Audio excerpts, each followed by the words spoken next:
Hello guys, तो आज की अपडेट्स तो बहुत ही ज़्यादा इंटरेस्टिंग है क्योंकि ये एक बहुत ही बड़ी अपडेट है जो एक क्वेश्चन रेज कर रही है, एक बहुत बड़ा क्वेश्चन कि क्या जेरेमी बॉन्डिया compete करेंगे इस साल या फिर लास्ट टाइम की तरह ही जेरेमी इस साल भी ये प्लान ड्रॉप कर देंगे। वेल अनफॉर्चुनेटली गाइस, चीज़ें सिग्नल तो इसी तरफ कर रही हैं। I am a Jeremy Bondia fan and मैं भी चाहता हूँ कि वो हमें फिर से स्टेज पर दिखें, स्पेशली एरिन बैंक्स के सामने, अली बिलाल के सामने और ब्रेंडन हेंड्रिक्सन के सामने। बट जेरेमी के इस न्यू पोस्ट में जेरेमी ने बताया कि पिछले 2.5 वीक्स से वो काफ़ी ज़्यादा अपने शोल्डर्स में पेन फील कर रहे थे और इसीलिए वो ट्रेन भी नहीं कर पा रहे थे। और यहाँ भी 2.5 वीक्स बाद जब उन्होंने ट्रेन करना स्टार्ट करा तो वैसे कोई बड़ी दिक्कत तो नहीं हुई, बट लैटरल डिजीज करते हुए उनको अभी भी परेशानी हो रही थी। तो जेरेमी के साथ इंजरीज का भी एक ऑन एंड ऑफ का सीन रहा है और लास्ट ईयर से ही जब से जेरेमी ने अनाउंस करा कि 2023 में वो कम्पीट करेंगे, तब से ही उनके सारे फैंस बहुत ज्यादा एक्साइटेड हैं। और पिछले कुछ टाइम से जेरेमी खुद को काफी ज्यादा पुश कर रहे थे। हमने जेरेमी को डेड सीरियस देखा, एक न्यू जेरेमी में ट्रांसफॉर्म होते हुए देखा। जेरेमी ने खुद को पुश करना स्टार्ट कर दिया और उसके साथ ही अभी कुछ टाइम पहले भी जेरेमी को एक छोटी इंजरी की वजह से टाइम ऑफ लेना पड़ा था और अब फिर से तो चीजें सिग्नल कुछ और ही कर रही हैं guys. I hope I am wrong in it, but Jeremy Bondia recently ही 2 बार इंजर्ड हो चुके हैं। साथ ही मैं आपको ये भी दिखाना चाहूंगा, ये वीडियो है गाइस 2017 का। सबको पता है कि 2017 में जेरेमी को एक बैक टीयर हुआ था, बट वो इंजरी कैसे हुई थी जेरेमी ने कुछ दिन पहले ही इस वीडियो से विच वाज नोवेयर अवेलेबल इस वीडियो को रिलीज करा, जिसमें जेरेमी 405 पाउंड्स की बेंच अटेम्प्ट करते हुए इंजर्ड हुए। और साथ ही कैप्शन में जेरेमी ने बताया भी कि उस वक्त उन्हें काफी पेन हुआ था, बट वो नहीं चाहते थे कि इवेंट में सबको ये पता लगे कि उन्होंने खुद को इंजर्ड कर लिया है, क्योंकि basically he was the champion at that time and वो कम्पीट भी कर रहे थे। तो उन्होंने वहां कूल प्ले करा, so no one gets to know. But वो बैक टीयर बहुत ही पेनफुल एक्सपीरियंस था जेरेमी बॉन्डिया के लिए।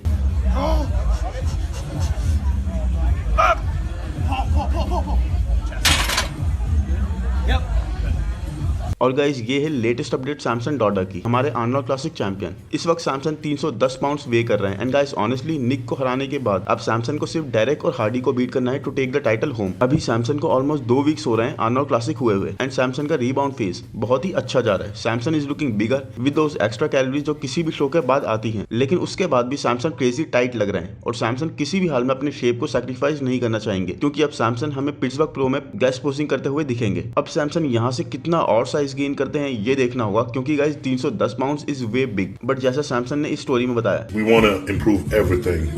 I want to improve every single body part, but most importantly, I want to improve my back shots even more. So that is my target going to this off season. तो Samson basically जानते हैं अपनी back को उन्हें up करना होगा and अब वो पूरी तरह से इसकी कोशिश करेंगे। बट बैक के अलावा सैमसन को आई डोंट थिंक और ज्यादा साइज पुट ऑन करने की जरूरत है। He is got great quads and arms and structure. तो सैमसन को बस इसे और ज्यादा डिफाइन और ज्यादा शार्प करके और ज्यादा सेपरेशन ब्रिंग करनी होगी। साथ ही सैमसन से Q&A में किसी ने उनका फेवरेट बॉडी बिल्डर पूछा। Biggest idol for me in bodybuilding, man. I have a few. Physique-wise, Flex Wheeler, best physique I've ever seen. Just absolutely amazing. Followed by Phil Heath. तो सैमसन ने फ्लेक्स व्हीलर और fill Heath का नाम लिया for his favourites. एक question तो Samson को Indian foods पर भी आ गया और जिसके जवाब में सैमसन ने ये तक कह दिया कि he is planning to come to India. Isn't it amazing guys? And I'm looking forward to coming to India soon, so I can get to try out the local cuisine. Yeah, you heard me right. I'm looking forward to it. Samson से जब किसी ने पूछा कि how do you feel जब लोग बोलते हैं कि तुम्हें आर्नोल्ड क्लासिक नहीं जीतना चाहिए था, तो अब मैं क्या ही बताऊं गाइस, इसका रिस्पॉन्स तो आप खुद ही देख लो। This trophy right here tells me otherwise. As long as that's sitting on my table, I don't give a damn what anybody says. अब सबसे पहले आप लोग ये अपडेट देखो एरिन बैंक्स की और मेरे साथ बोलो dam. I mean dam guys, this back is insane. ये एक नेक्स्ट लेवल अपडेट है एरिन बैंक्स की। So much detail, so much thickness, so much mass. I mean I seriously can't see कोई भी अभी के लाइनअप में जो एरिन को बीट कर दे, क्योंकि गाइस फ्रंट से अगर आप एरिन को बीट कर भी दोगे तो वहां मार्जिन आप इतनी ज्यादा नहीं कर पाओगे, बट बैक से Erin Banks will beat you with a great margin. और अब थोड़ा रिवाइंड करते हैं एंड देखिए हाउ इंस्पिरेशनल दिस इज। ये एरिन बैंक्स ने अपनी एक ओल्ड पोजिंग प्रैक्टिस की अपडेट पोस्ट करी है और आप देख सकते हो कि अगर किसी को आप ये अपडेट दिखाकर बोलोगे कि आप मेंस फिजिक डिवीजन के एक डोमिनेटिंग चैंपियन बनने वाले हो, तो कोई भी बिलीव नहीं करेगा। But this is what inspiration is about, this is what motivation is about. ये फिजिक बहुत ज्यादा हार्ड वर्क, क्रेजी डिटर्मिनेशन और इनसेन जेनेटिक्स का रिजल्ट है। इनमें से किसी भी एक चीज को आप इसका क्रेडिट नहीं दे सकते। It requires everything and I mean everything guys. Andrew Jack ने रिसेंटली ये अपडेट शेयर करी जो उनकी प्रेप के दौरान की है, जब पोजिंग चेक हुआ करता था। एंड ये अपडेट माय गॉड, अगर एंड्रू ने पहले पोस्ट कर दी होती तो डेफिनेटली एंड्रू एक फेवरेट बनकर जा रहे होते इस शो में, क्योंकि बैक स्क्वीज यहाँ पर इट्स जस्ट डैम गाइस। हम सब जानते हैं इनसेन मसल बेलीज और एक जेनेटिक फ्रीक है एंड्रयू जैक्ट। बस ये थोड़ी अपनी पोजिंग फिक्स कर लें और साइड पोजिशन में थिकनेस ऐड कर लें and it's game over for everyone. It's lights out for everyone guys. Andrew Jacked is going to be one hell of a champion to beat. और अब समझ में आ रहा है कि क्यों psycho Luis and Chris Aceto इतने ज्यादा पॉजिटिव थे एंड्रयू की फिजिक को लेकर। Coming to the Arnold Classic, recently ही निक वॉकर ने गेस्ट पोजिंग करी यूटा कप में। निक अभी पिट्सबर्ग प्रो में भी गेस्ट पोजिंग करने वाले हैं। साथ ही आई थिंक निक ने अभी एचडी मसल जो इनका सप्लीमेंट ब्रांड है उसके इवेंट में भी गेस्ट पोजिंग करी थी। So Nick is doing good. वो न्यू एंड यंग एथलीट्स को इंस्पायर कर रहे हैं एंड कनेक्ट कर रहे हैं with more and more fans. Crowd से कनेक्ट कर रहे हैं to show his personality. Nick recently हमें जैरेड फेडरर के साथ ट्रेन करते हुए भी दिखे जिनके training methods are really respected. और जैरेड निक को सीरियसली पुश करते हुए दिखे एंड इट इज सर्टेन कि निक इस बार हर एक चीज ट्राई करने वाले हैं ताकि वो नोटवर्दी इंप्रूवमेंट्स कर लें इस साल के मिस्टर ओलंपिया से पहले। And he will push himself to the extreme. एंड ये पॉजिटिविटी, ये determination is the reason why the fan following and popularity of Nick Walker is growing rapidly. Next बात करते हैं 212 डिवीजन के कैरी बच्चों की। बैजो I don't know guys how his name is pronounced, जो इस वक्त है 8 वीक्स आउट न्यूयॉर्क प्रो से। 2021 mister Olympia 8th place, 2022 mister Olympia 7th place. Carry definitely अपनी प्लेसिंग्स और अपनी फिजिक दोनों में इंप्रूवमेंट्स कर रहे हैं एंड आई हाईली बिलीव कि न्यूयॉर्क प्रो में हम कैरी का बेस्ट वर्जन देख सकते हैं क्योंकि काफी टाइम से मैं इनकी अपडेट्स देख रहा हूं and I don't know what the reason is but मैं इन्हें कवर नहीं कर पाया। He is looking amazing, he is looking significantly improved, condition and इनकी मसल मैच्योरिटी बहुत ही ज्यादा है। Look at him guys. और अभी भी शो में 8 वीक्स बाकी हैं and he is looking hard like a rock. बहुत इंप्रेसिव इंप्रूवमेंट्स कैरी ने अपनी फिजिक में कर ली हैं and I hope guys video आपको पसंद आ रहा होगा। ये अपडेट्स आपको पसंद आ रही होंगी तो प्लीज लाइक कर दो यार जल्दी से और चैनल को सब्सक्राइब कर दो, नोटिफिकेशन बेल को दबा दो। अब जल्दी से चलते हैं नेक्स्ट अपडेट पर। इस वक्त क्विंटन बीसवुड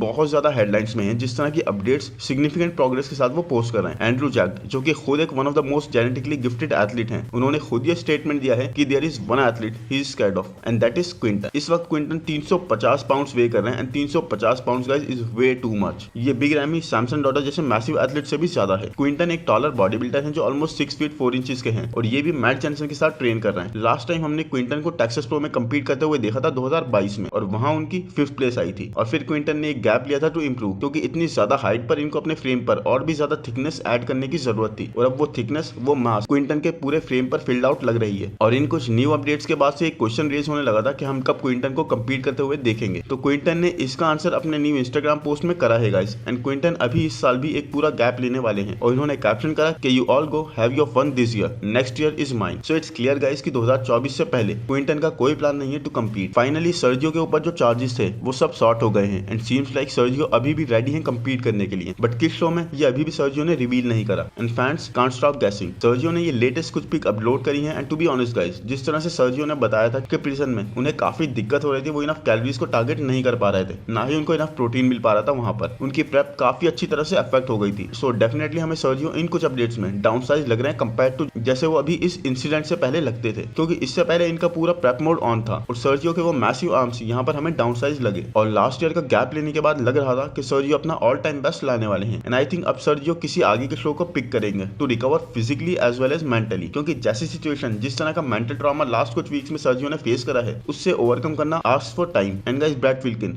इस वक्त पूरी तरह से प्रेप में लगे हुए हैं to bring a crazy package to this year's Olympia. Brad Wilkin ने 2022 के मिस्टर ओलंपिया से भी पहले क्वालिफाई कर लिया था 2023 के मिस्टर ओलंपिया के लिए बिग मैन वीकेंड में कंपीट करके, जिससे ब्रैड को सबसे ज्यादा टाइम मिल गया एक प्रॉपर लॉन्ग ऑफ सीजन लेने का और इनसेन इंप्रूवमेंट्स करने का और साथ ही अपने लैगिंग बॉडी पार्ट्स को ब्रिंग करने का, और वो इस टाइम को पूरी तरह से प्रोडक्टिव वे में यूज कर रहे हैं। ब्रैड के कोच भी मैट जॉनसन है, तो एक प्रॉपर डाइज and condition package mister Olympia के स्टेज पर हम ब्रैड से एक्सपेक्ट करते हैं और इतना ज्यादा टाइम मिलने के बाद इन्हें बहुत ज्यादा जबरदस्त रिजल्ट्स डिलीवर करने चाहिए इस टाइम को प्रोडक्टिवली यूज करके। And I hope guys video आपको पसंद आया होगा। पसंद आया तो प्लीज लाइक कर दो, चैनल को सब्सक्राइब कर दो, नोटिफिकेशन बेल को दबा दो, इंस्टाग्राम पर भी फॉलो कर लो। Thank you, bye bye.